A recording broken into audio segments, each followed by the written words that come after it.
O vídeo de hoje não é indicado para menores de 18 anos, pessoas sensíveis, pessoas delicadas, porque o cara de quem eu vou falar hoje é muito porra louca.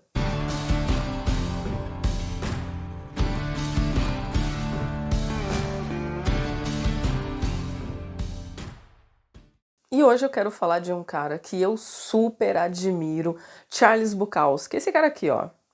Esse escritor que acaba não agradando algumas pessoas ali, algumas não gostam da forma como ele se expressa, o estilo de conto dele. Mas assim, eu acho que o legado que ele deixou é tão importante, principalmente para os dias de hoje, que eu acho interessante a gente olhar para a obra do Charles Bukowski por uma outra perspectiva. Mas calma que eu vou chegar lá.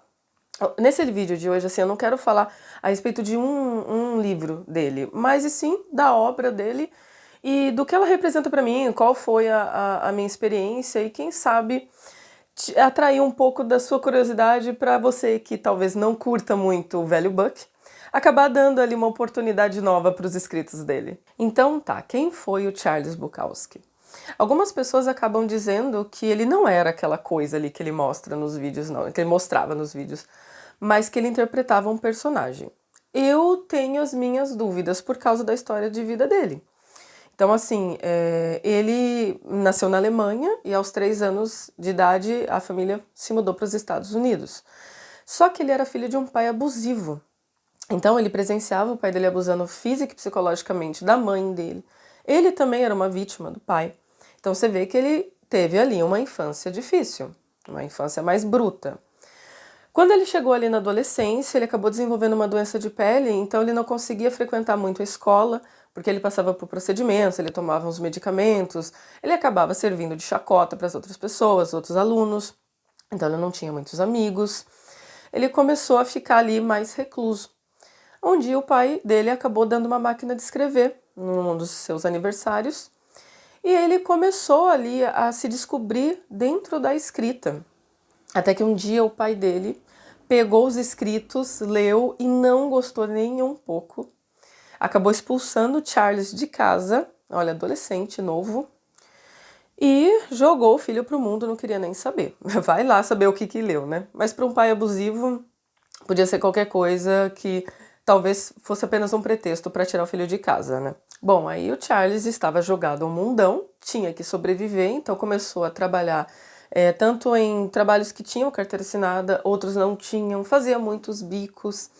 Então, assim, até ele conseguir sobreviver da escrita, demorou muito, muito tempo, assim, tipo, na idade adulta ali, para meia idade, que ele começou a conseguir viver apenas de sua escrita.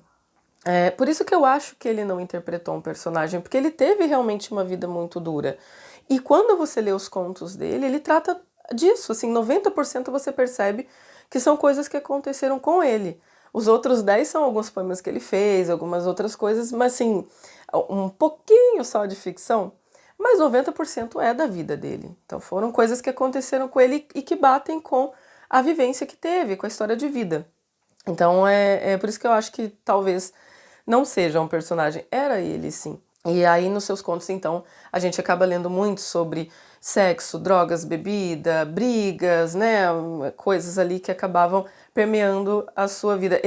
As dificuldades que ele acabou passando, os perrengues, então ele vem e traz em seus contos quando ele contava moeda para comer alguma coisa, quando ele deixava de pagar a conta, pagar o aluguel, aí o cara mandava ele embora do apartamento.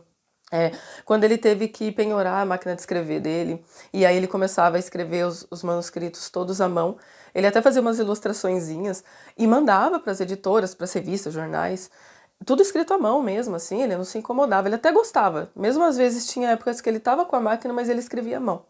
Ele gostava disso. Então, assim, ele não, ele vinha expondo a vida dele e expondo principalmente os perrengues.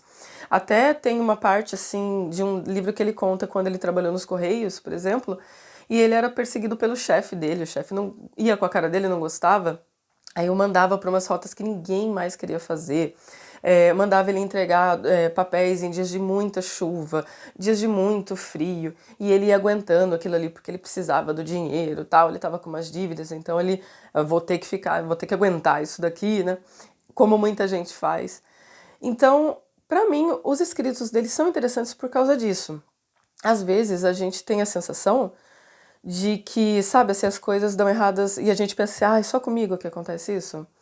A gente esquece que todo mundo está no mesmo barco. E é por isso que eu gosto tanto dos escritos do Bukowski, porque ele não está preocupado em esconder as mazelas da vida dele, né? Mas assim, ele acaba contando outras histórias de outras pessoas também. Então, assim, ele joga essa realidade. E é interessante, eu acho importante, principalmente nos dias de hoje, porque me dá a sensação de que tá vindo uma cultura de que todo mundo tem que estar sempre perfeito, lindo e feliz o tempo todo. Sabe? Eu sempre tenho que tirar fotos incríveis, comendo coisas deliciosas, cheia de maquiagem e filtros e tal, para mostrar que eu tô bem. E aí, quando eu tô mal, eu vou esconder, porque eu não quero que as pessoas saibam, porque eu tenho vergonha disso.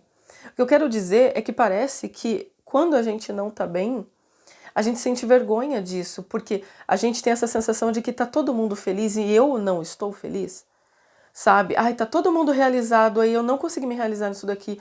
Então eu tenho vergonha de me sentir mal, porque eu acho que as outras pessoas estão bem, sabe? Me dá muito essa sensação. E caramba, quão errado é isso, né? Porque por que que você vai sentir vergonha em estar triste? Sabe? Às vezes eu vejo pessoas que postam, estão num momento muito ruim, eu sei que tá ruim, e posta uma selfie toda feliz, assim. E aí, depois que postou, vem e fica com aquela carranca e até chora, mas postou a selfie para mostrar para as outras pessoas que tá feliz, sabe? E fica com vergonha disso, assim, de que descubram que ela não tá feliz.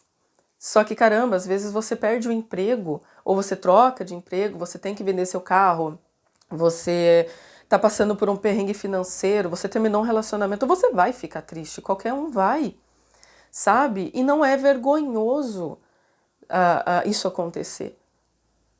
E a impressão que eu tenho é que as pessoas hoje, elas não estão preocupadas no fracasso, mas na vergonha de mostrar que fracassaram, sabe? Meu, tá muito errado. Porque ninguém tá 100% feliz, ninguém tá 100% realizado. A grama do vizinho não tá 100% verde. Eu não sei se eu consegui expressar a ideia que eu queria dizer, mas assim, é que eu acho que a gente não tem que sentir vergonha quando está triste. Não que você tenha que expor a sua vida na internet. Ah, tô triste porque alguma coisa aconteceu e tal. Não, que, né, já é vitimização, isso daí não é legal. Mas é que eu acho que a gente não tem que se sentir obrigado em postar que está feliz para fingir que está feliz, que está tudo bem, escondendo uma situação ruim, triste, por vergonha. Sabe, a gente não tem que sempre ficar provando para as outras pessoas que nós estamos bem. E esse é o X, assim, da questão, eu acho, sabe? A vergonha em não estar bem. E por isso que eu acho interessante a gente ler os escritos do Bukowski por essa perspectiva. Os escritos dele são muito duros, são crus, né? Assim, algumas vezes são cruéis, algumas vezes você vê ali umas situações que você fala, nossa, né? É pesado. Mas ele viveu aquilo, é uma pessoa que viveu aquilo e tantas outras estão vivendo coisas parecidas ou tão difíceis quanto.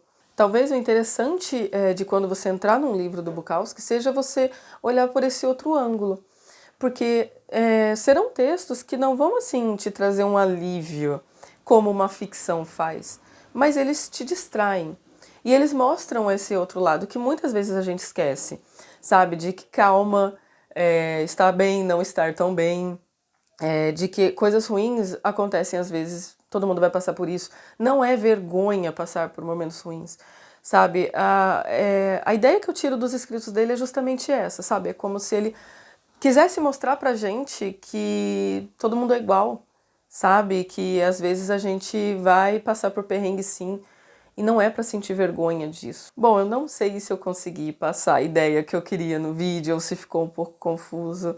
Mas, enfim, é isso. Eu queria falar a respeito da obra dele e o que significa para mim, o que eu acho que da importância que tem nos dias de hoje, principalmente.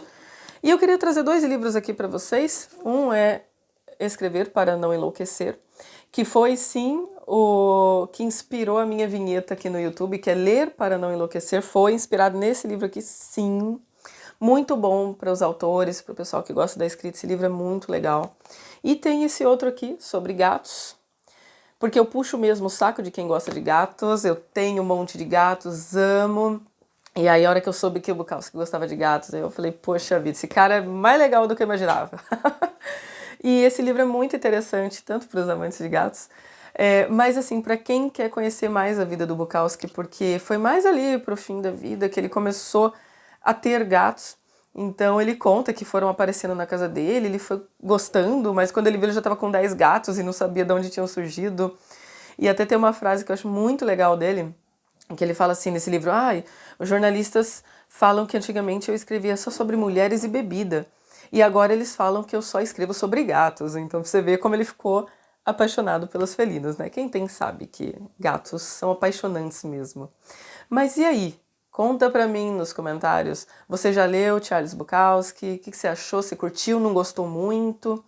E pra você que não leu, quem sabe, tomara que eu tenha despertado a sua curiosidade para você se enfiar aí nos escritos do velho Buck, mas não esperando uma ficção, uns textos doces, delicados, fofos, amigos, mas tipo assim, entra com essa cabeça de que é a vida ali, que uma pessoa passou por aquilo ali, de que tá tudo bem, não tá bem, às vezes, sabe? É interessante a gente se lembrar disso daí. Então, se você ainda não leu, leia e depois deixa nos comentários o que você achou dos livros dele. Leia Charles Bukowski, o velho Buck.